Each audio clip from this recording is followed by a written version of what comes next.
Hello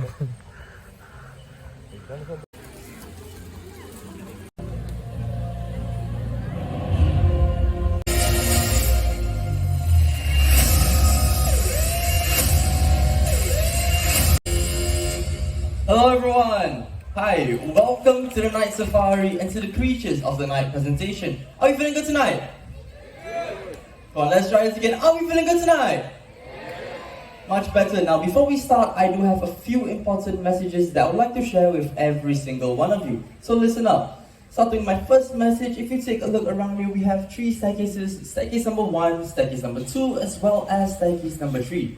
Now, throughout the whole show, please remain seated. Do not move up or down these steps, as we'll have animals coming out from all over this amphitheater. Moving on to my second message, the animals coming out tonight, they are cute, adorable, and maybe very tempting to touch.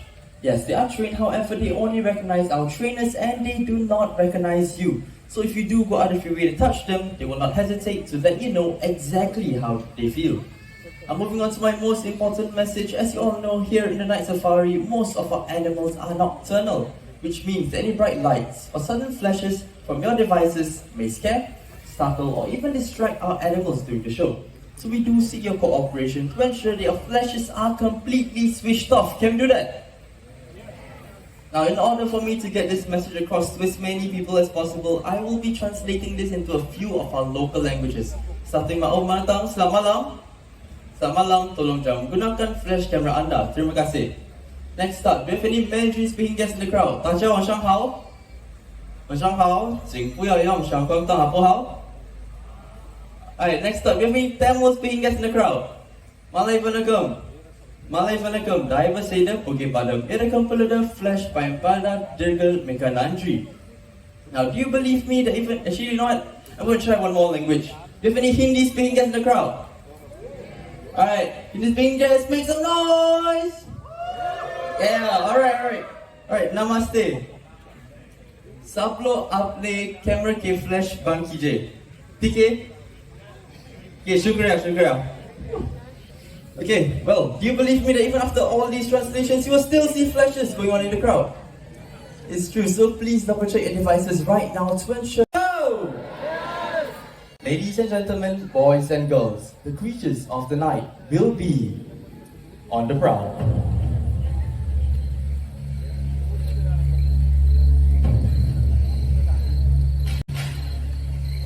Just as the sun begins to set,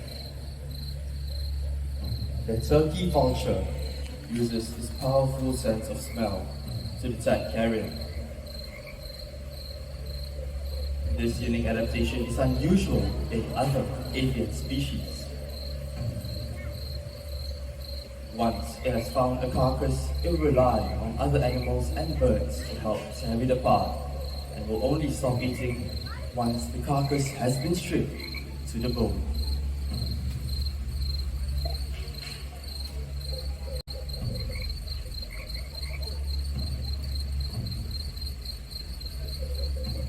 As day comes to an end, the sinister-looking savages prepare to rest.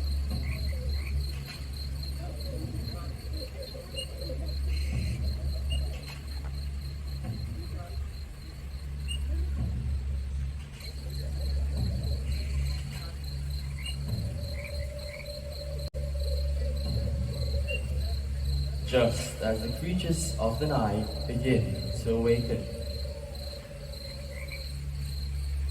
As night falls, 2 worlds, one of sunlight, the other moonlight, blend into one.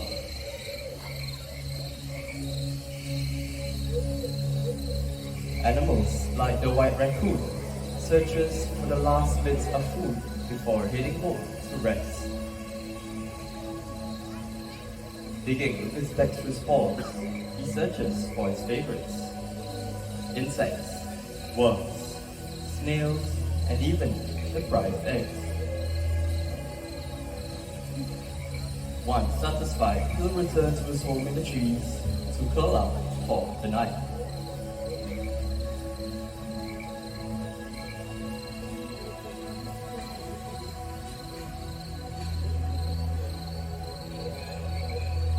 as daytime animals settle down to sleep. The forest comes to life. Hidden amongst the shadows, nocturnal animals emerge from the dark silhouettes of the forest, with the body striped to provide perfect camouflage.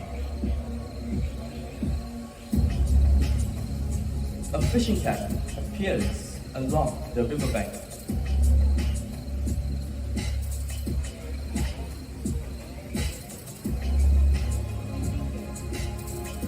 These cats love to swim and dive underwater, and they wear a layer of short hair so dense that even water can't get through.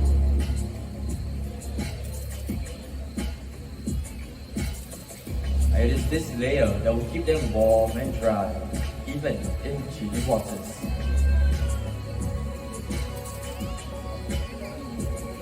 Fishing cats are rapidly disappearing due to habitat loss and poaching. They deserve our protection before this quiet hunter disappears forever.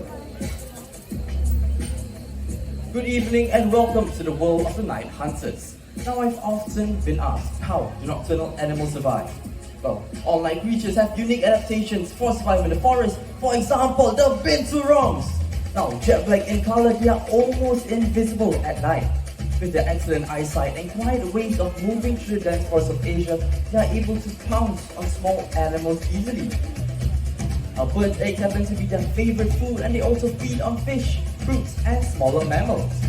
Everybody meet Azlan, our binturong for tonight. Now, while he's here, he'll be showing us another unique adaptation of the binturongs.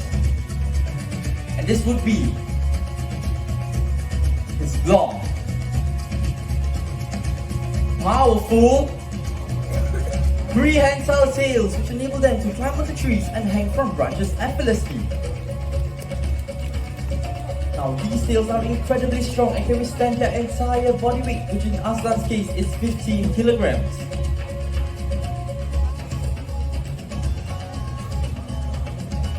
Now, if you happen to visit the binturong exhibit later in the night safari, you may come across a particular scent.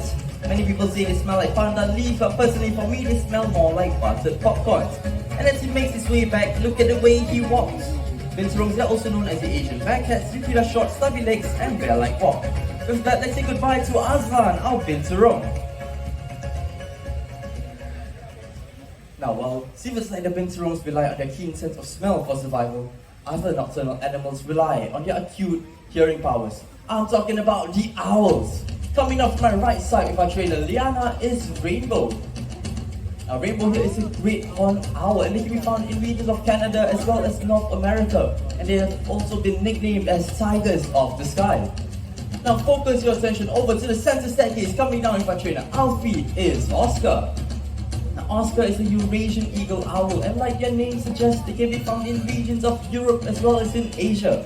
Now, they are also the largest species of owls found in the entire world. Now, focus your attention over to my left side. Coming down with our trainer Bafitra is Bulan. Now, Bulan here is a Malay fish owl, also known as a Buffy fish owl. Now, they can be found in regions such as Malaysia, Indonesia, and even right here in Singapore. Now, how many of you believe me when I say that owls are known to be the quietest raptors when it comes to their flight? Can I get a show of hands? Alright, we got a few believers. Well, to all you non-believers, Bulan here is going to show you just how silent they can be when they fly. And for that, I need everyone to remain seated, keep your flashes switched off, keep your mask on, and focus your attention over to Bulan. Alright, Bulan, whenever you're ready. Let's give a round of applause to Bulan for such a wonderful flight. Did you hear any noise coming from her wings? What about her beak? Well, this is because Bulan here is a very talkative owl. Well, owls, they can glide silently over fields and meadows searching for their prey. This is because they have softened edges on their wingtips which enable them to fly silently through the night. And if you take a look at the owls, you may notice they actually have asymmetrical ears. This means that one ear is set higher than the other. This enables them to listen to different ranges of sounds and tones coming from their surroundings. and it also enables them to triangulate the exact location of their prey even in total darkness. And with that, let's give a round of applause to Bulan, the Malay fish owl, along with our trainer Pamitra, and Rainbow, the great horned owl, along with our trainer Liana. Now, I did not forget about our beautiful Oscar over here. Oscar will be showing us another unique adaptation of the owls, which would be the rotation of their heads. So I'm gonna get this perch out here real quick. Alright, now while Oscar gets comfortable on the perch, I'm going to ask every single one of you a question. It is relatively known that owls can rotate their heads, but to how many degrees? Shout out your answers. We got 360, how on this side? We got 270? We got 360? We got 90 degrees? Well, if you say 270 degrees, give yourselves a round of applause because you are absolutely right. Now for all of those who say 360 degrees, I'll have you know that that's a full circle, so Oscar said here might just pop off. And so the reason why owls can do this is because they can, the reason why owls can rotate their head a full 270 degrees is because they have very long and flexible necks. Now enough of me talking, I'm going to let Alfie and Oscar show you exactly how it's done. Take it away.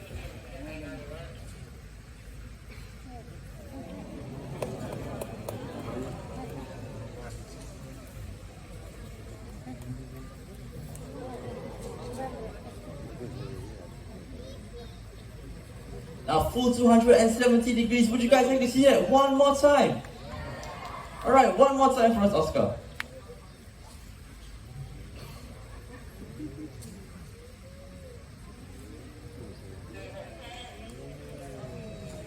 A full 270 degrees. Very impressive and just a little bit creepy.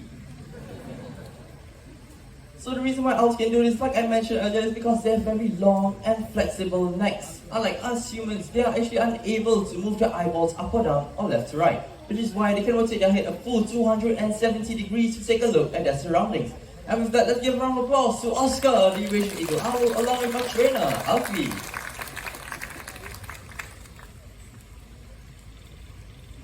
Now, creatures of the night, they come in all different shapes and sizes. For our next animal, I will not tell you what it is, but I'll give you all some clues. Are you ready? Alright, clue number 1. This animal is very, very small. Clue number 2. This animal is native to the Sahara Desert.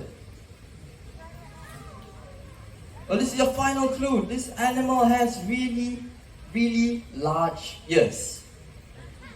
Okay, now while y'all are guessing, I'm gonna step aside and call him out. Zaya!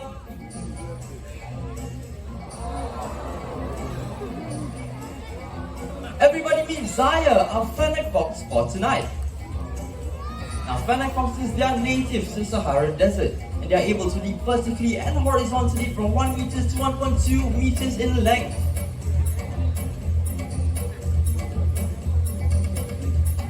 Now, in the desert, they use their sharp and curved claws to dig for their food, looking for things such as small insects, small mammals, and even scorpions.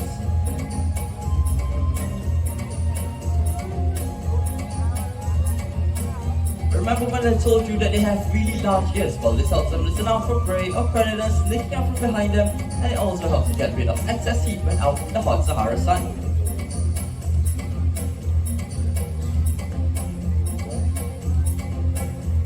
One more jump for us, Zaya. Oh my god, what a wonderful jump by Zaya. And with that, let's say goodbye to Zaya along with our trainer, Najmi. And we'll be staying in the African continent, so just a reminder to remain seated down, keep your flashes switched off, and keep your masks on.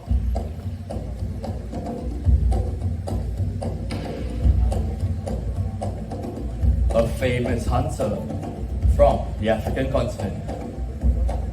This animal possesses a keen sense of smell, able to detect carcasses from many miles away. The largest of the hyena species, this is the spotted hyena. They have powerful jaws able to crush bones, even those of elephants. And with an excellent digestive system, they can digest their entire prey, including the skin, the teeth, hooves, horns, and the bones.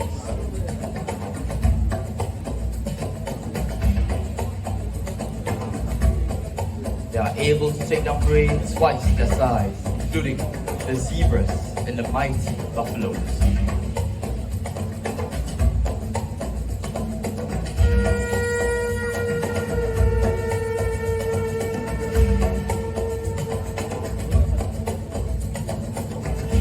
Hyenas can run for long distances in search of their food due to their large hearts. Spotted hyenas are very vocal in producing a variety of sounds, including the whoops, the grunts, the yelps, and the laughs.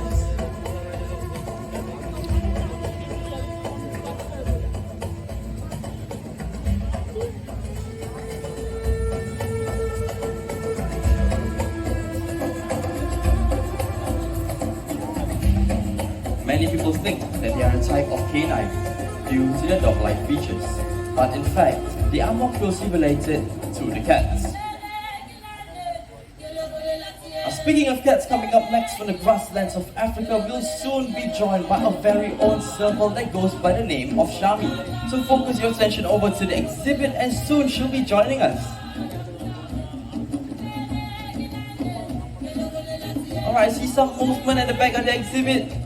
Is that our serval? No, it's our trainer. Everybody meet Pavitra, our trainer.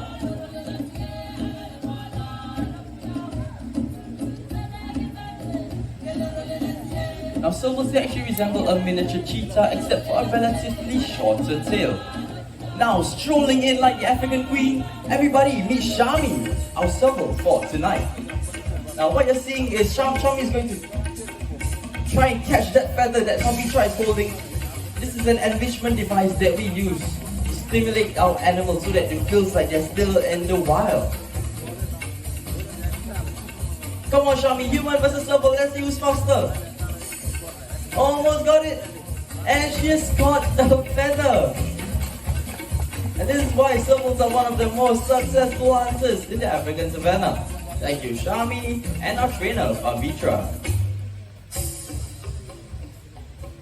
Well, the spots on the serval, they actually differ from serval to serval, much like us humans and our fingerprints. And if you happen to take a look at the back of Shami's ears just now, you may have noticed black and white markings. Now these markings, they are also known as ocelli, and they serve as a natural deterrent against predators sneaking out from behind them in the wild. And as you're touring around the night safari, you may come across many different endangered species, and just like the serval we saw earlier, they are all fighting a losing battle in the wild. How do you come out? Someone let him... Okay, well, everybody meet Toffee once again. He's a white raccoon. I guess while he's here, he'll be showing us his unique adaptation, which would be his dexterous paws. Now with these dexterous paws, they are able to topple bins, open up the lids of these containers, and open up the doors to our homes. And in case you missed that, he'll be moving on to an upgraded version right over there. Now many people mistaken Toffee for an albino raccoon, but for all of those who are seated up close, you can take a good look at his eyes. An albino raccoon would have red eyes, but Toffee here actually has chocolate brown eyes. Are you really enjoying your snack, Toffee? Look at that, so cute. Let's say goodbye to Toffee, everyone. Now, unfortunately, they are considered as pests in many different countries, and this is not entirely their fault. Our towns and cities have come too close to the natural habitat, and together with the ever-diminishing forests, they are forced to come into our world to feed and to survive. And it makes me wonder what caught his attention in the bin just now.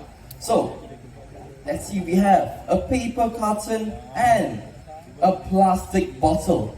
All of these items come from nature one way or another, and they can be reduced, reused, and recycled.